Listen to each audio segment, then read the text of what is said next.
역사 속에서 기독교인의 신앙의 진실성에 대해서 끊임없이 도전을 받았습니다. 너희가 믿는 하나님이 맞느냐? 너희가 믿는 것이 사실이냐? 이제 이런 거죠. 그 중에 첫 번째를 뽑으라면 성경책에 대한 것이죠. 성경책에 있는 내용이 사실이냐? 거짓이 없느냐? 하고 끊임없이 도전을 하죠. 우리는 성경이 하나님의 영감에 의하여 쓰여진 책임을 믿습니다. 우리에게 구원의 진리를 가르침에 있어서 일체의 오류가 없음을 우리는 믿습니다. 그러나 믿지 않는 많은 사람들이 이 성경책에 대해서 의문을 제기하며 공격합니다. 그 중에 크게 나누면 두 가지로 나눌 수 있습니다. 이스라엘의 역사와 예수님의 존재를 인정하기는 하지만 그 사실이 많이 왜곡되어 있고 부풀어져 있고 거짓이 가미되어 있다고 생각하는 사람들입니다. 이런 거죠. 이스라엘 백성들이 출애굽에서 홍해를 건넌 것은 인정을 합니다. 그러나 그 홍해라는 것이 갈대밭이다, 얕은 물이었다. 그래서 홍해를 건넜지만 그냥 발목 정도밖에 차지 않는 얕은 물가를 건넌 것이다. 이런 식인 거죠. 우리가 믿는 것처럼 바다를 가르고 그 바다 한가운데를 주님께서 물벽을 세우시고 바다 한가운데를 지났다. 이렇게 믿지 않는 거죠. 그것은 과장된 거다. 이제 이렇게 생각하는 거죠. 구약의 이야기도 당대의 여러 민족의 신화를 도용해서 각색한 것이다. 이제 이렇게 주장합니다. 그러니까 애굽의 신화, 수메르 신화, 바벨론 신화, 각종 신화들을 모세가 잘 혼합해가지고 그것을 토대로 구약의 스토리를 만들어냈다 하고 이야기를 하는 거죠. 신약에 오면 예수님에 대해서도 이런 주장을 하죠. 예수라는 사람이 존재하긴 했지만 이 예수라는 사람은 보통의 사람이거나 남들보다 조금 뛰어난 사람이었다. 그런데 그 예수에게 신성을 부여하고 마치 로마의 신화에 존재하는 인물들처럼 예수님에게 신성을 부여했다 하고 이제 주장하는 사람들입니다. 그런가 하면 아예 예수님의 존재 자체를 부인하는 사람들도 있습니다. 예수라는 사람은 이 세상에 존재한 적이 없다는 겁니다. 그냥 사람들이 만들어낸, 꾸며낸 이야기라고 주장하는 사람들도 있습니다.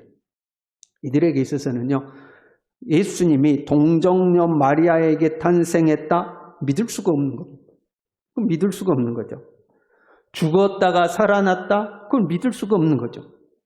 아예 예수라는 사람은 이 땅에 존재한 적이 없다고 그냥 주장하는 겁니다. 유물론적인 세계관, 이 세상은 물질에서 만들어졌고 물질로만 이루어졌다고 믿는 유물론적 세계관에 입각한 과학이죠. 그 과학을 기반으로 이 세상은 물질로 이루어졌기 때문에 영혼이란 존재하지 않는다. 영혼이 존재하지 않으니 사후세계도 존재하지 않는다. 사후세계가 존재하지 않으니 천국과 지옥도 존재하지 않는다. 사람이란 이 땅의 물질에서 태어나서 한평생 인생을 살다가 죽으면 먼지로 사라지는 허망한 존재, 그냥 물질적인 존재일 뿐이다라고 주장하는 사람들입니다. 안타깝게도 갈수록 이런 사람들이 많아지는 추세죠. 그러면서 이들은 우리 기독교인들을 조롱하죠. 기독교인들은 무식하고 지식이 짧아서 과학적 지식이 결여되어서 저런 신화와 같은 내용을 믿는다 하고 우리들을 조롱합니다. 이런 어떤 시대적 흐름에 요즘은 이제 코로나 사태까지 겹쳐서 기독교인들을 마치 종교적 맹신자들, 종교에 미친 사람들처럼 취급하고 있고요. 교회에는 성도들의 헌금을 갈취하는 사기꾼 집단처럼 매도되고 있는 현실입니다. 지금만 그러는 것이 아니라 성경이 기록되던 당대에도 이 예수님을 믿지 못하는 사람들이 많이 있었습니다. 예수님이 동정녀 마리아에게서 탄생했다는데 어떻게 결혼하지도 않는 여인에게서 사람이 태어날 수 있느냐? 믿을 수가 없다는 겁니다.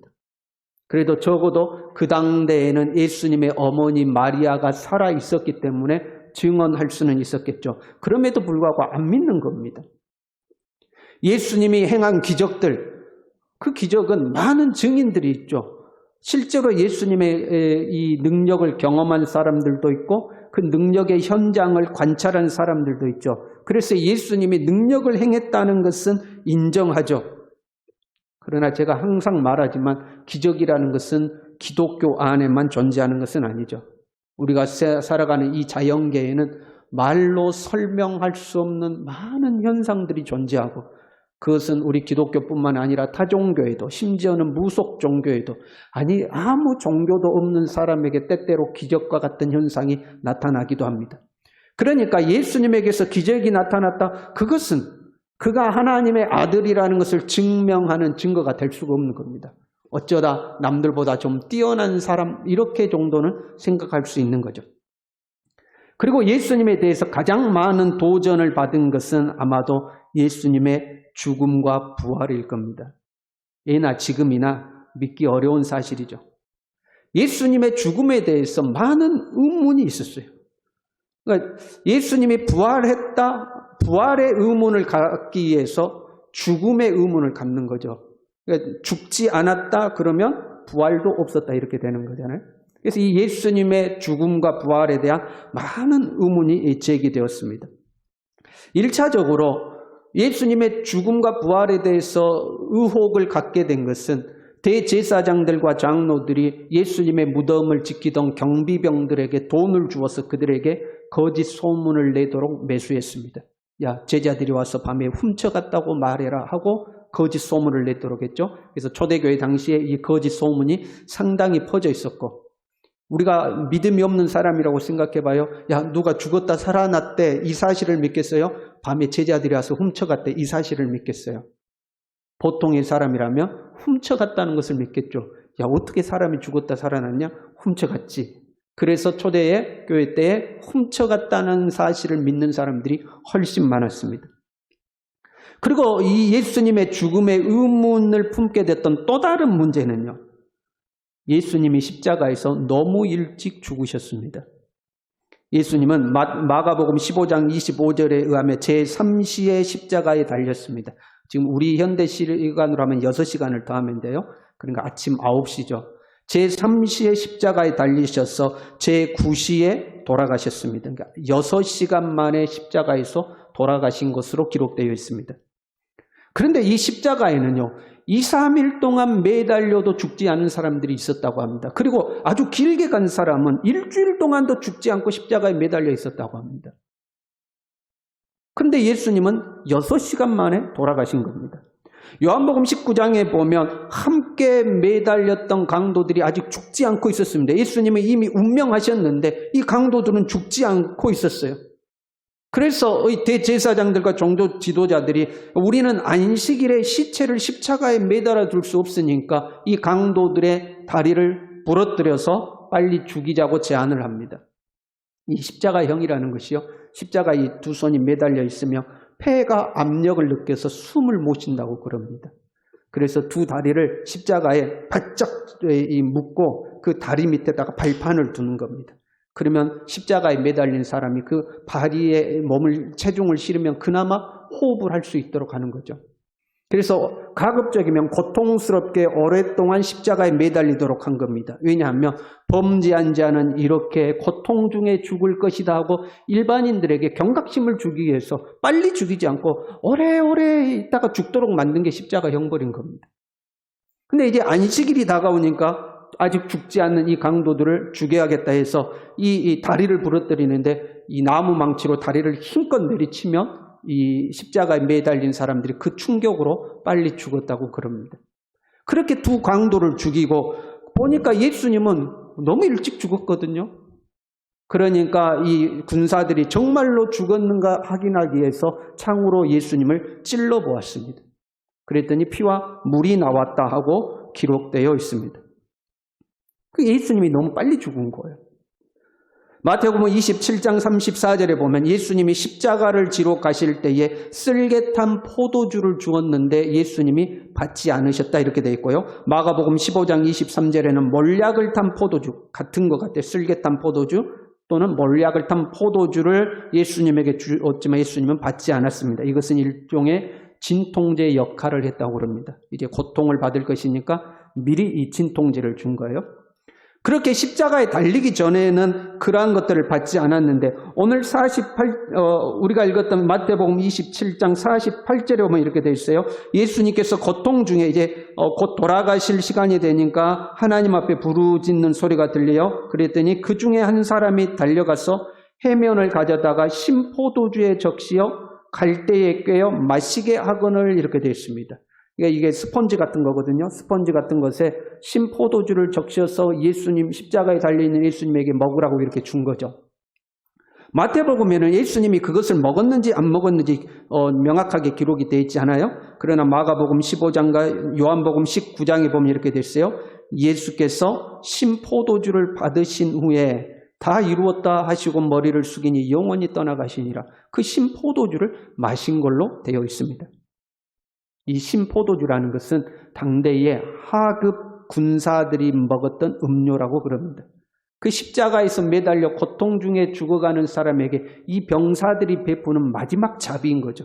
죽어가는 사람에게 이거라도 한번 먹으라고 주는 마지막 자비였던 거죠. 그런데 예수님의 죽음을 의심하는 사람들은 이 신포도주에다가 일종의 마취제를 넣어서 예수님이 기절하고 마취가 되었다고 주장합니다. 왜? 너무 일찍 돌아가셨으니까. 그렇게 일찍 죽을 리가 없다는 겁니다. 그 신포도주에 약을 타서 예수님이 마취가 되었고 이제 제자들이 예수님의 시신을 훔쳐갔다고 주장하는 거죠. 이런 주장들이 초대 이 성경이 쓰여있던 당대에도 존재했고 근대에 오면서도 이런 많은 주장들이 제기되었습니다. 그래서 지금 성경을 기록하고 있는 성경의 기자들은 본문에 있는 내용들을 자세히 기록하고 있습니다.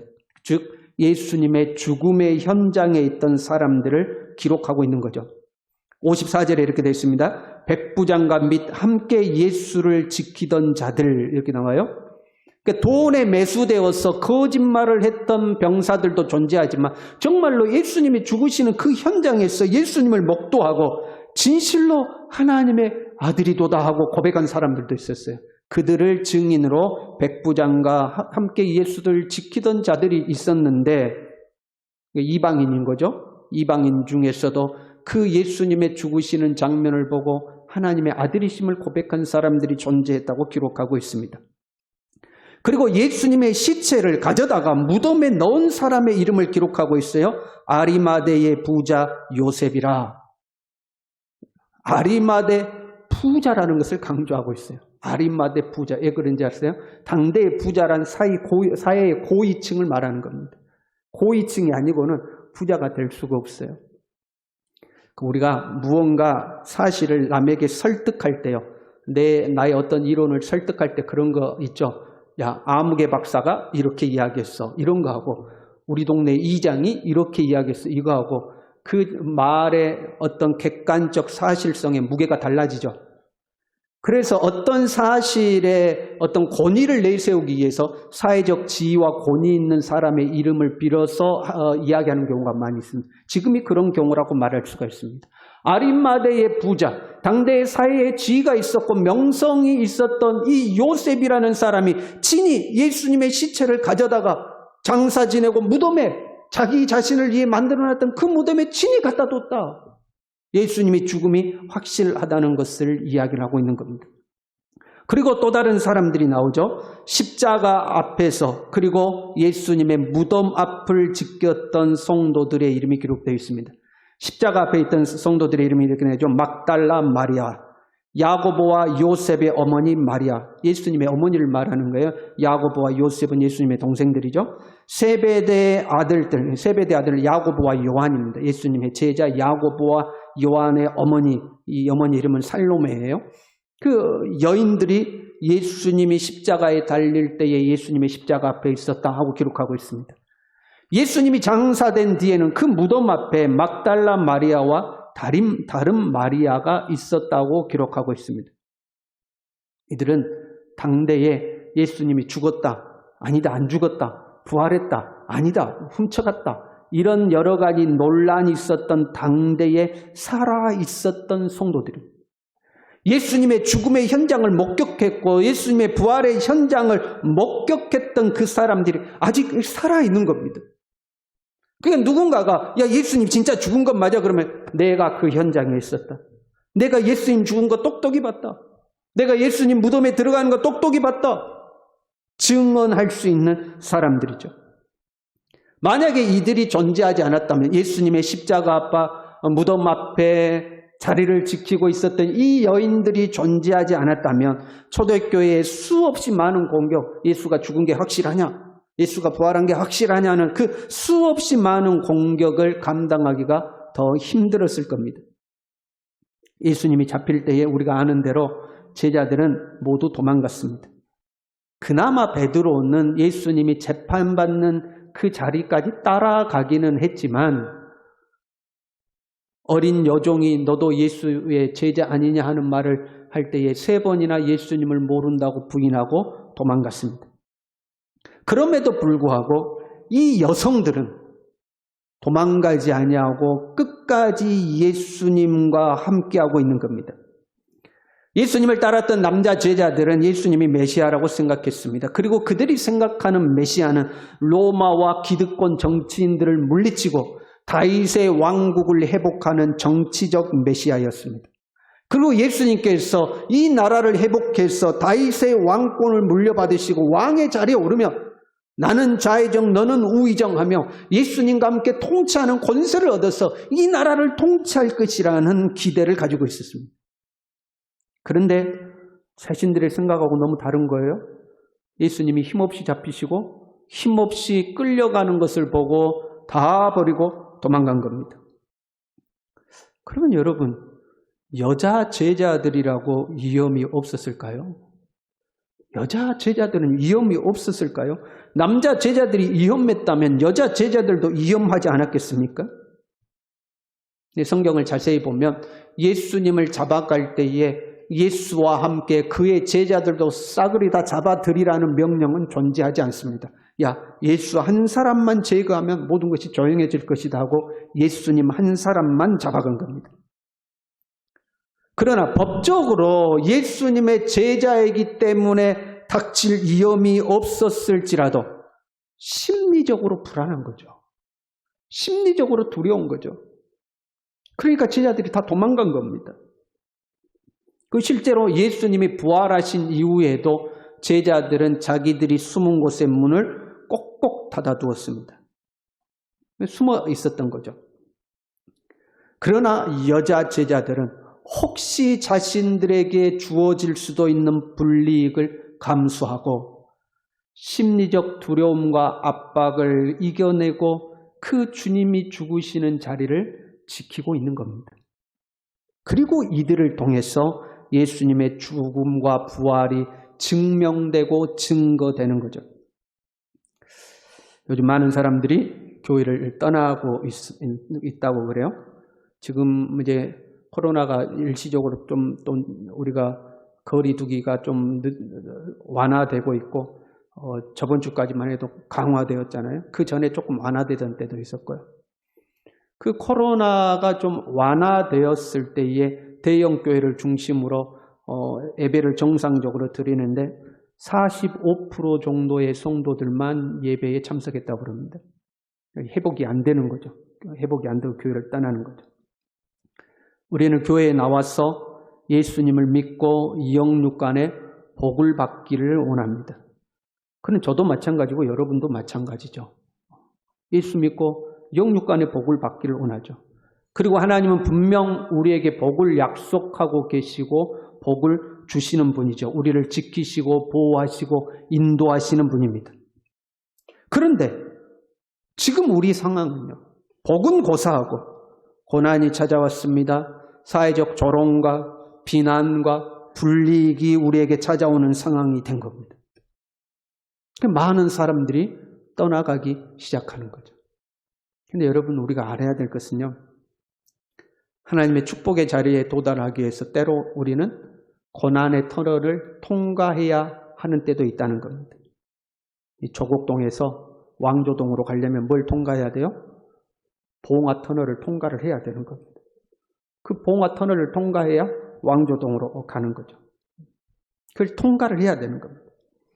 끝까지 자리를 지킨 사람들은요. 예수님의 죽으시고 무덤에 들어가셨을 때 끝까지 자리를 지킨 사람들은 예수님을 사랑하는 사람들이었습니다. 이들은 예수님을 통하여서 한몫 잡아야겠다. 예수님이 왕에 오르면 내가 뭔가 해야겠다. 나도 뭔가를 누려야겠다. 이걸 기대한 사람들이 아닙니다. 그냥 예수님을 사랑한 겁니다. 예수님을 사랑하기 때문에 변함없이 자신들이 있어야 할 그 자리를 지키게 된 거죠. 세상이 비난하고 손가락질하고 조롱할지라도 때로 불이익을 당할 것 같은 불안함과 두려움과 염려가 있을지라도 믿음의 자리를 굳건하게 지킨 겁니다. 그 사람들이 예수님의 죽음과 부활을 경험하게 된 거죠. 예수님의 죽음과 부활을 목도하게 된 거죠. 그리고 그들을 통해서 교회가 보존되고 예수님이 증거되는 겁니다. 사회적으로 교회가 참 어려운 시기를 지나고 있습니다. 여러분, 이러한 때에 우리가 예수님을 사랑해야 할 줄로 믿습니다. 십자가에 달리신 예수님을 바라보고 비록 주님이 십자가에 달려 힘없이 달려있는 그 순간에도 우리는 묵묵히 우리의 자리를 변함없이 지키는 거죠. 예수님이 무덤에 들어가서 마치 우리의 삶 가운데 예수님이 정말 사라져버린 것 같고 예수님이 아무 힘없이 죽어서 그냥 무기력하게 계시는 것 같은 우리의 눈에 보이지 않고 숨어 계시는 것 같은 그때에도 그 여인들은 무덤 앞 자리를 지키고 있었던 것처럼 우리도 우리의 자리를 지켜나가는 거죠. 우리의 가정에서, 직장에서, 교회에서 내가 감당해야 될 그 자리를 묵묵히 감당해 가는 겁니다. 그래서 세상이 교회를 향해서 야, 교회 가짜 아니야? 예수 믿는 거 가짜 아니야? 다 저거 사기 아니야? 그렇게 이야기할 때에 나를 봐라. 나를 봐라. 나는 예수님을 만났다.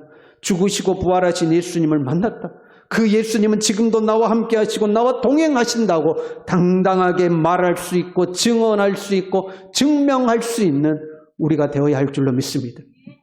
그 자리를 지키는 하나님의 사람들에게 죽으시고 부활하신 주님이 나타나시고 우리는 부활하신 주님을 경험하게 될 줄로 믿습니다. 기도하겠습니다.